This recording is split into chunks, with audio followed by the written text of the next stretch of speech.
السلام عليكم ورحمة الله وبركاته. ازيكم عاملين ايه؟ يا رب تكونوا بخير. اللهم صل وسلم وبارك على سيدنا محمد وعلى آله وأصحابه أجمعين.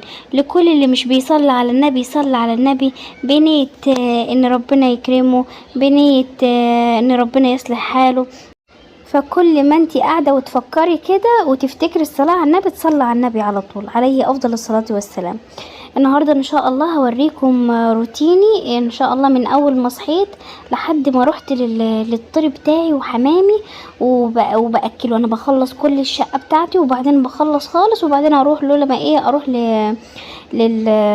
لحمامي يعني. تمام، يلا نقول بسم الله والصلاة والسلام عليك يا رسول الله.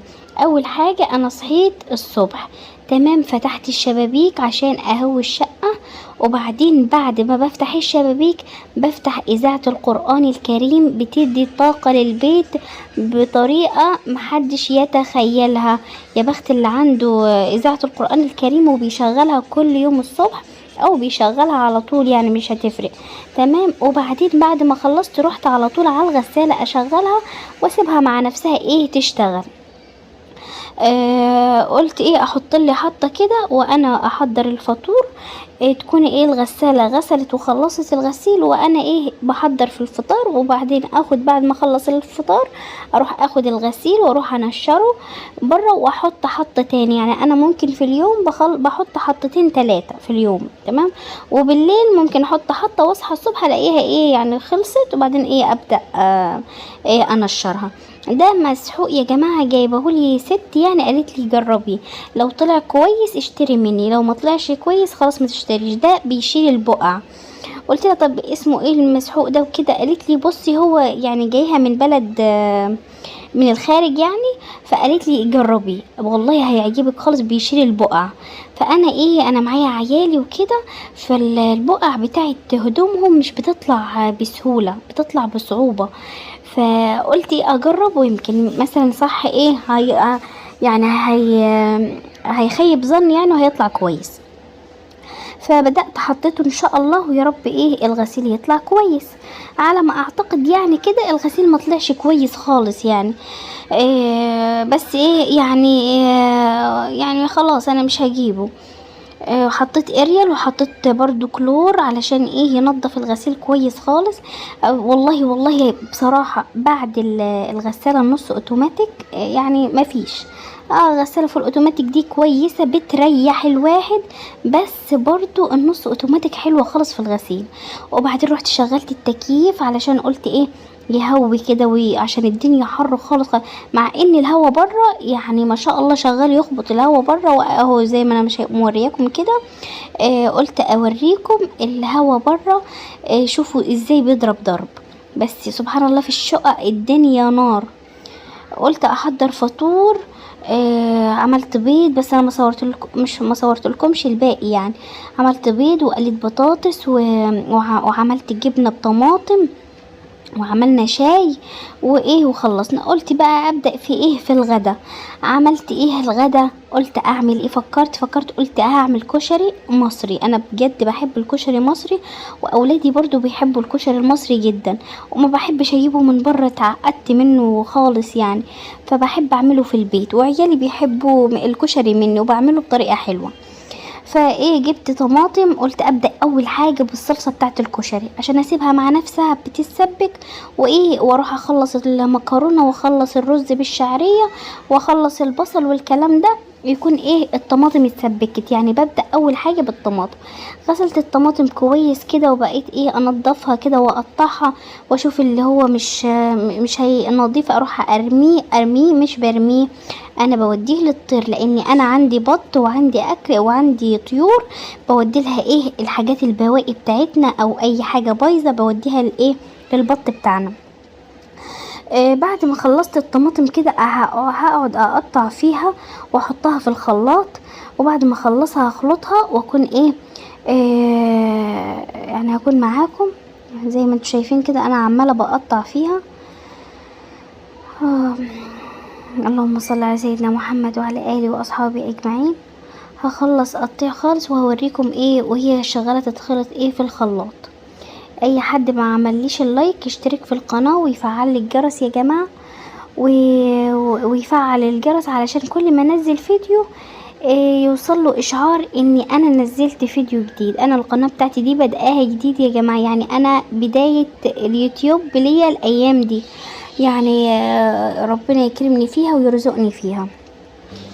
وكده انا بقطع في الطماطم واخلصها، وبعدين هروح بيها على الخلاط واخلطها، وبعدين هكون عاملة التومة وعاملة وبعد ما اعمل التومة كان في صلصة عندي، صلصة برطمانات يعني، فقلت احط الصلصة برضو تدي حمار للطماطم وللتسبيكة، فقلت لا مش لازم. يعني قلت لا كفايه الطماطم دي هي هتدي ان شاء الله حمار للطماطم، لان هي اصلا الطماطم حلوه، جوزي جايبها لي طعم يعني شكلها حلو ولونها احمر يعني ومستويه حلوه مش ناشفه ولا خضره ولا كده، علشان احط لها صلصه. اللهم صل وسلم وبارك عليك يا رسول الله. لو وصلت لحد هنا اعملي لي اللايك بالله عليك، ما تنسيش تعملي لي اللايك. وبعدين رحت جبت الحمص اسويه على النار. الحمص ممكن الواحد بيسيبه في المية تتنيخ يعني علشان يستوي بسرعة في النار، بس انا بشطفه كده. وبعدين اروح احط عليه مية واسيبه يغلي يغلي يغلي، وبعدين يعني بيستوي على طول اهو زي ما انتوا شايفين كده. هروح اغسل الحمص، اغسله خالص كده، اعمله مرتين 3 كده غسيل. وبعدين هحطه على النار، ودي الطماطم بخلط فيها اهو عشان التومة هتتحمر خالص، وبعدين هنزل عليها بالطماطم. اعملوا له اللايك بعد اذنكم، اللايك مش بفلوس، اللايك يا جماعة بلاش. هحط السمنة، هوريكم دلوقتي انا وبحط في السمنة.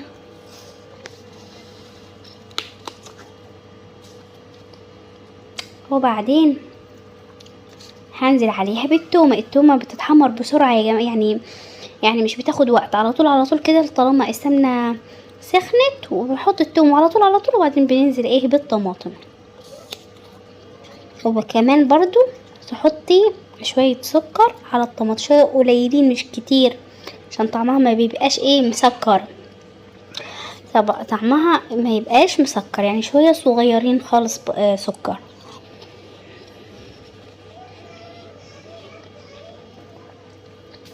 او زي ما انتوا شايفين كده خلاص التومة اتحمرت، وبعدين هنزل عليها بالطماطم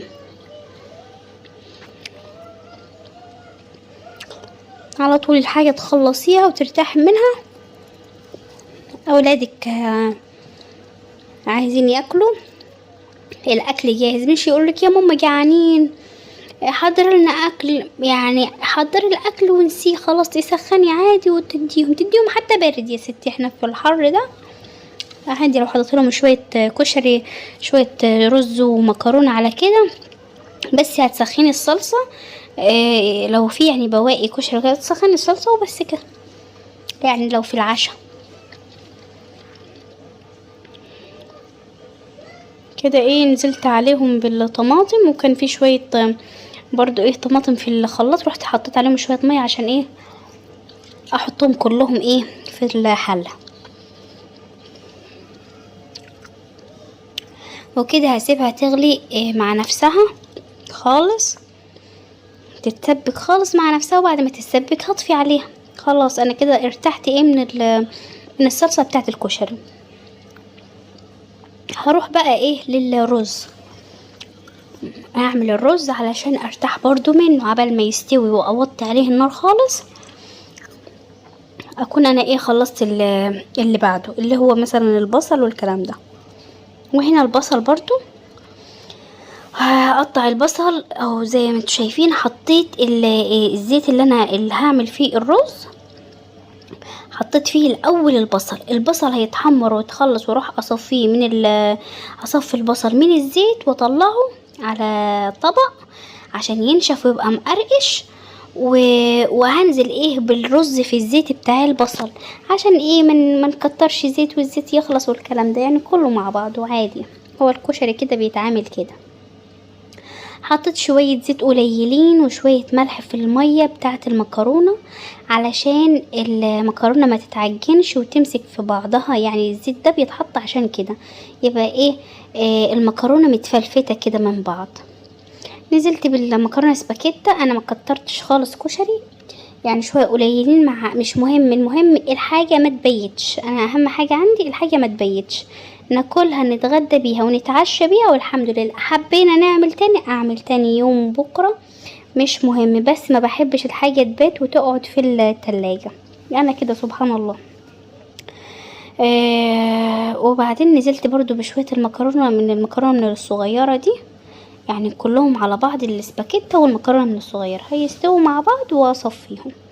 انا هنا ايه بحمر في البصلة وهخلص تحمير خالص، وبعدين هطلعها ايه على على الطبق، طبق يكون فيه منديل من مناديل المطبخ علشان ايه الزيت اللي لو فيه زيت ولا حاجة تنشف. هنا سبكت المكرونة وطلعتها خلاص، وهنا الحمص قرب يستوي، وهنا الصلصة خلاص قربت تسبك، ودي البصل خلاص، وهي ده النهاية بتاعت طبق الكشري. ما شاء الله، يعني هو في عدس بجبة والحاجات دي، بس ايه عملت دي حاجة اقتصادية، ما عنديش عدس بجبة فمش مهم، يعني الدنيا مش هتقف. وبعد ما خلاص اتغدينا انا وجوزي واولادي، عملت فنجانين قهوة انا وهو نشربهم مع بعض، ونسيب الاولاد بره مع نفسهم يمسكوا التليفونات يلعبوا مع بعض، مش مهم، المهم يدونا بس نص ساعة اقعد كده وايه وافضي مخي وابقى ايه قاعده مبسوطه. خلصنا خلاص القهوه وكده، خلص بروح اشوف ايه الطير بتاعي اللي هو الحمام، علشان انا بروح له اخر حاجه، انا معوداه على كده، بس هروح له الاقيه جعان خالص عايز ياكل. بسم الله كده زي ما انتوا شايفين، اللهم صل على سيدنا محمد وعلى اله واصحابه اجمعين. رحت لقيته عايز، بصوا جعان خالص، بيقول لي انا جعان، والمية عنده مش نظيفة خالص، والزغلول اللهم بارك كده مستنيين اهاليهم تيجي تاكلهم. هو ده زغلول ما شاء الله، شوفوا كبر ازاي، اللي كنا شايفينه مع بعض في الفيديو اللي عدى، وده زغلول صغير وده زغلول كبير. تمام، هاخد الزغلول الصغير هحطه مع الزغلول التاني اللي زيه في نفس ايه المقاس، مش مهم، كده كده هياكلوا مع بعض، وده سبته زي ما هو لوحده علشان ايه يعني دول مطابقين من بعض، اما التاني الكبير يعني كده المية ايه مش نظيفة خالص، قلت هغير المية علشان ايه يشربوا مية نظيفة، عشان هم عطشانين بس ما بي ايه ما مش راضين يشربوا كده، وبرضو جعانين عشان بعد ما ياكلوا يشربوا مية نظيفة، مش مية ايه زي المية دي.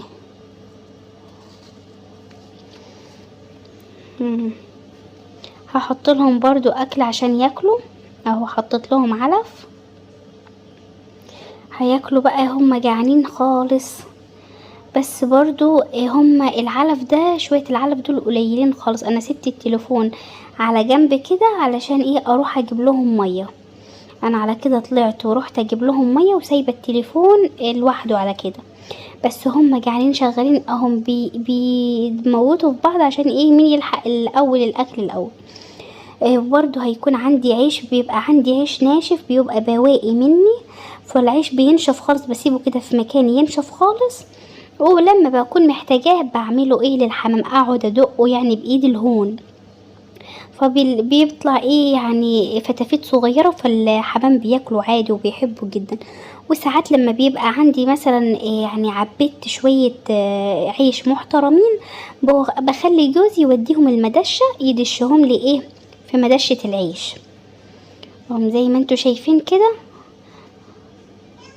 عمالين ياكلوا وهم يعني جعانين برضو. انا حاطه شويه علف قليلين لاني والله ما عندي غيرهم، بس هجيب لهم عيش برضو ياكلوا عيش.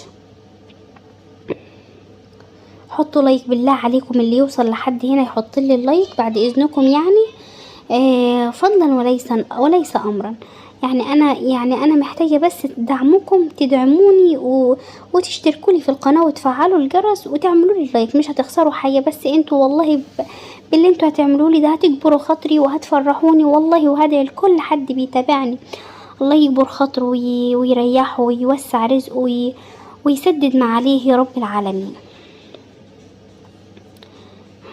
كده انا رحت بجيب في المية عشان ايه اشربهم مية نضيفة، هم دلوقتي جعانين وملاقينش، فانا هروح اجيب لهم ايه مية.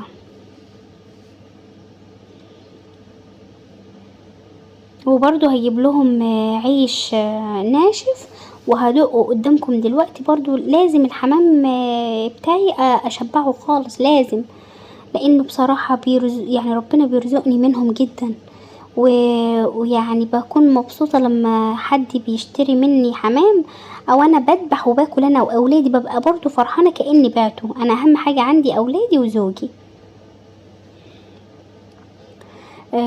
كده كده انا بشتري، يعني انا بشتري فراخ وبشتري لحمة، كأني انا اشتريت ايه يعني كأني اشتريت لحمة وكأني اشتريت فراخ، يعني مش مهم طالما ايه الحمام اولادي بيحبوه مش مهم.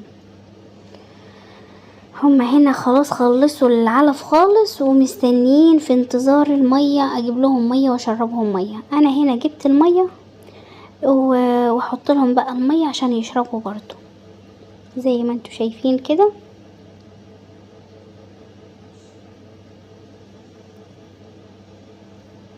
حطيت لهم مية وهي دلوقتي هيبدأوا برضو يشربوا مية.